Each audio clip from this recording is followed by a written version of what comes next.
നമസ്കാരം.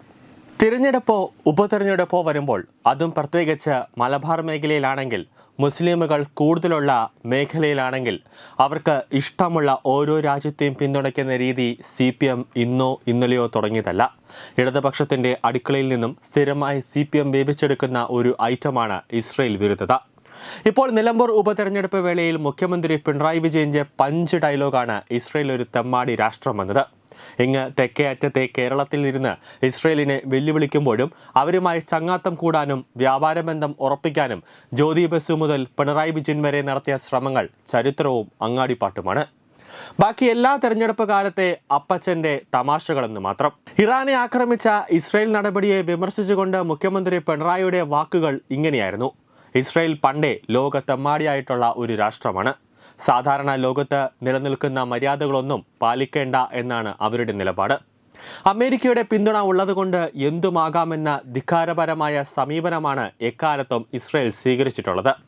നിലമ്പൂർ തെരഞ്ഞെടുപ്പിനെ ലക്ഷ്യമാക്കിയുള്ളതാണ് മുഖ്യന്റെ കമന്റ് എന്നത് വ്യക്തമാണ്.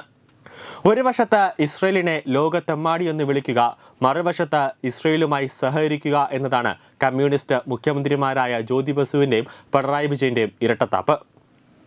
2000 രാജ്യത്ത് ആദ്യമായി 25-അംഗ സംഘവുമായി ഇസ്രയേൽ സന്ദർശിച്ച ആദ്യ മുഖ്യമന്ത്രി ബംഗാളിലെ ജ്യോതി ബസു ആയിരുന്നു.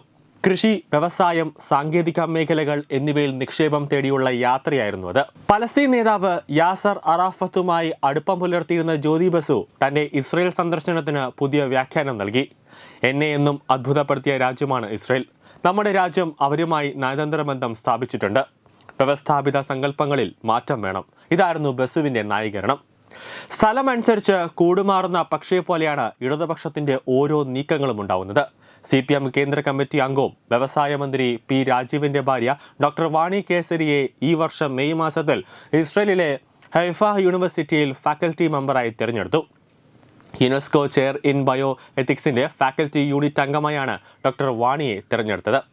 ഇതിലൊരു എതിർപ്പും CPM കേന്ദ്രങ്ങളിൽ നിന്നും ഇതുവരെ ഉയർന്നിട്ടില്ല. 2023 എംബസി വഴി കാർഷിക മേഖലയിൽ നടത്തിയ സഹകരണ പ്രൊജക്റ്റുകളാണ് കേരളം ഇസ്രയേൽ സഹകരണത്തിൽ ഏറ്റവും പ്രധാനപ്പെട്ടത്.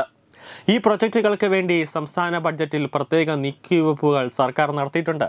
സംസ്ഥാന കാർഷിക വകുപ്പ് സെക്രട്ടറിയുടെ നേതൃത്വത്തിൽ 27-അംഗ കർഷകരുടെ ഒരു സംഘം പരിശീലനത്തിന് ഇസ്രയേൽ സന്ദർശിക്കുകയും ചെയ്തിരുന്നു. ഈ സംഘത്തിൽപ്പെട്ട കണ്ണൂർ ഇരിട്ടി സ്വദേശിയായ ബിജു കുര്യൻ മുങ്ങിയതും വൻ വിവാദമായിരുന്നു. ഒരു വശത്ത് തെമ്മാടി രാഷ്ട്രമെന്ന് വിളിച്ച് ഇസ്രയേലിനെ വിമർശിക്കുകയും മറുവശത്ത് സഹകരിക്കുക, അങ്ങനെ ചെയ്യുന്ന ഒരു ഇരട്ടത്താപ്പാണ് CPM ഭരണാധികാരികൾ പിന്തുടരുന്നത്. എത്ര കാലം CPMനെ ഇങ്ങനെ പറഞ്ഞും ചെയ്തും ജനങ്ങളെ പറ്റിക്കാനും ആകും എന്ന ചോദ്യമാണ് ഇവിടെ പ്രസക്തമാകുന്നത്. ന്യൂസ് ഡെസ്ക് തത്വമൈ ന്യൂസ്.